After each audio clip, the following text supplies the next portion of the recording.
말이 안 되는 크기의 고추튀김을 보고 홀린 듯이 찾은 곳은 조선 17세기부터 400여년의 역사와 전통을 가진 구포시장입니다. 끝자리가 3, 8일 날짜에 5일장이 서는데 저는 시장 구경보다는 정확한 목적을 가지고 찾았습니다. 오늘 영상의 목적은 분명합니다. 부산 북구 구포의 현지 감성을 제대로 느낄 수 있는 코스입니다. 외국인 관광객들이 부산을 많이 찾는 요즘 더욱 부산다운 코스로 다녀와봤습니다. 그럼 바로 시작해보겠습니다. 부산 그 알려주고 싶지 않은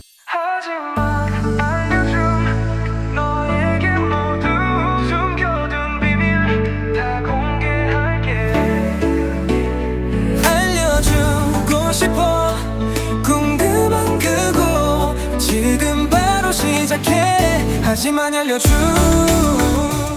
첫 번째, 모두가 바라던 고추튀김. 자, 반짝이 여러분, 오랜만에 버스를 타고 부산 북구 구포동에 왔습니다. 저는 구포시장에 장모님께서 알려주신 청국장을 사러 한 번씩 오곤 했는데 이렇게 큰 시장에 꼭 식당이 아니어도 좋은 먹거리를 소개해도 좋겠다는 생각이 듭니다. 예를 들면 제 블로그 이웃인 해루시님의 단골집인 신봉사 눈뜬 오뎅 같은 곳이죠. 정면으로 시장 산길 팻말이 보이면 좌회전하시면 됩니다. 드디어 오늘의 목적지에 다다랐습니다. 바로 두두콩집입니다. 식당을 들어갈 때 이미 곳곳으로 고소한 냄새가 감지됩니다. 오늘은 저 포함 친구 4명이 만났는데 구에 살고 있는 제 고딩 친구를 만났던 날이라 더없이 좋았습니다. 주문을 하고 사장님께 슬쩍 동생들 얘기도 꺼내봤습니다. 고리꼬리란 유튜버하고 마크TV 그 유튜버하고 있어가지고 제가 팬심으로 부산의 로컬 유튜버들이 사장님 식당을 소개한 걸 보고 왔다고 하니 반가운 표정을 지어 보이셨습니다. 먼저 빈대떡부터 도착했습니다.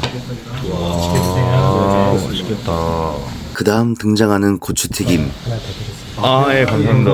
우와 감탄사가 절로 나오는 커다란 고추튀김은 6개 만원이고 빈대떡은 4장에 12,000원인데 성인 4명이 와서 22,000원에 술안주로 삼아도 모자람이 없으니 그저 축복과도 같은 곳이란 생각이 들었습니다. 먹어보면 고소하고 바삭하고 짭짤해서 제대로 된 빈대떡에 기대하는 맛을 바로 충족시켜줍니다. 땡초가 들어있어서 약간 그 매콤한 느낌도 있네. 고기가 많이 들었다.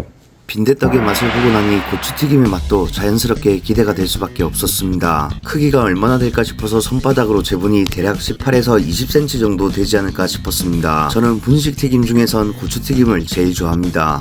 이만합니다. 와 진짜 사이즈가 이거 이 고추튀김엔 독특함이 숨어 있습니다. 대박. 이거 2,000장 안 까질까? 한번 먹어보자. 큰 고추튀김을 먹어서 그런지 친구가 정신줄을 놓습니다. 이 분식집 딸내미가 사기지? 고추튀김의 속을 자세히 들여다보면 고기 당면뿐만 아니라 우동을 먹을 때 자주 보이는 텐가스, 그러니까 튀김 부스러기도 들어있습니다. 저는 식당에 이런 개성적인 면을 좋아하는데 제가 일전에 해수부 시리즈를 할 때 소개했던 수정동 모아분식의 고추튀김과는 전혀 다른 매력이 있습니다. 모아분식의 고추튀김이 대왕오징어와 육고기의 콜라보였다면 두두콩집은 튀김 속에 튀김 부스러기로 좀 더 부드럽고 고소함을 강조했습니다. 이러면 좀 너무 느끼한 거 아니야 라고 생각하실 수도 있지만 곧바로 구원투수로 무생채가 등장하기 때문에 전혀 걱정하실 필요는 없습니다. 이렇게 먹어보겠습니다. 왠지 별미일 것 같다 이렇게 하면. 이렇게 드셔보시면 저처럼 흥분해서 친구들에게 얼른 먹어보라고 푸시할지도 모릅니다. 알겠습니다. 네. 이날은 빈대떡에 고추튀김 조합인지라 당연히 막걸리를 한 사발 했어야 되는데 2차가 계획되어 있었기에 막걸리를 마시지 않았는데 지금 보니 그래도 한 병 정도는 마셨어야 했었다는 후회가 몰려옵니다. 그래도 막걸리까지 마셨으면 아마 배가 완전 불렀을 것 같긴 합니다. 튀김류만 먹고 일어서려는데 꼭 먹어야 한다는 문구에 영업을 당해버렸습니다. 마지막에는 팥빙수입니다. 팥도 듬뿍 올려주고 우유도 한번 끓인 뒤에 업장에 비법도 추가된다고 하는데 제가 이야기하면 레시피를 공개하는 꼴이라 한번 드시면서 생각해보셔도 재밌을 것 같습니다. 요게 찐이죠. 이젠 다음 장소로 이동해봅니다. 두 번째, 간 빼먹는 귀신.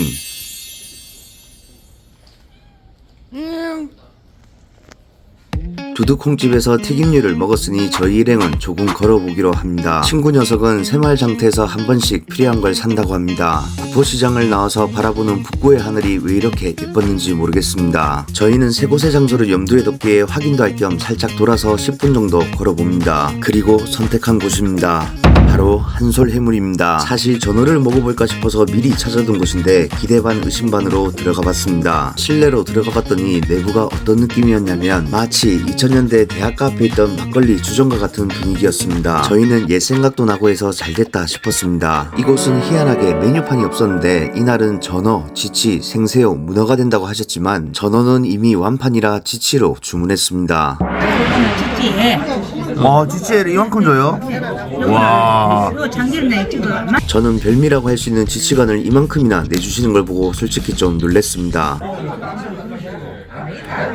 수조에서 헤엄치던 지치를 바로잡아서 해주는 거라 당연히 선도에는 문제가 없고 참기름장에 찍어서 먹으면 녹진하고 크리미하고 고소한 맛에 와. 이거 조금 위험하다는 생각을 들게 합니다. 내가 봤을 때 이거 하나만으로 여기 올 이유가 있네. 순간적으로 폰주 소스를 가져왔으면 훨씬 좋았겠다는 생각도 들었습니다. 찬들은 심플하지만 분위기와 사장님의 어투로 인해 뭔가 술맛 나는 곳입니다. 그리고 지치가 도착합니다. 1kg가 6마리 나오거든요. 6마리. 근데 이거 8마리 주십니다. 아, 8마리. 와. 내 말 맞지?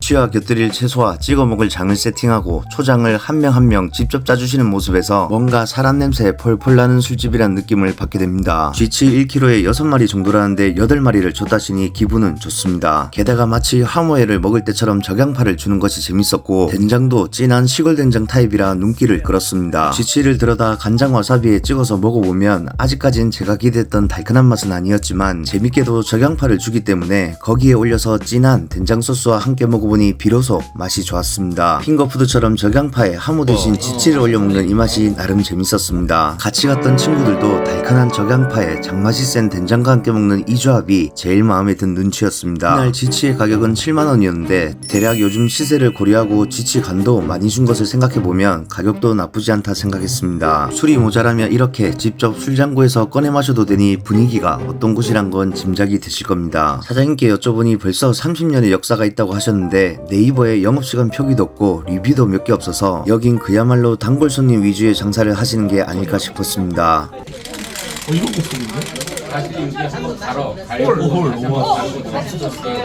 홀짝 게임으로 숙지해서 젤리 스틱도 하나 얻어먹고 어린 시절의 친구들과 정겨운 분위기의 술집에서 술을 한잔하니 문득 외모만 변하고 마음은 그 시절 그대로인 것이 참으로 고맙다는 생각이 들었습니다. 전어가 완판됐다고 하셨는데 사장님께서 마음이 그러셨는지 전어를 먹지 못한 테이블마다 도시면서 판매하기엔 애매한 전어도 서비스로 맛을 보게 해주셔서 감사한 마음으로 먹었습니다. 구포시장에서 시작했던 이날의 코스는 저희 일행에겐 좋은 추억을 남겨주었습니다.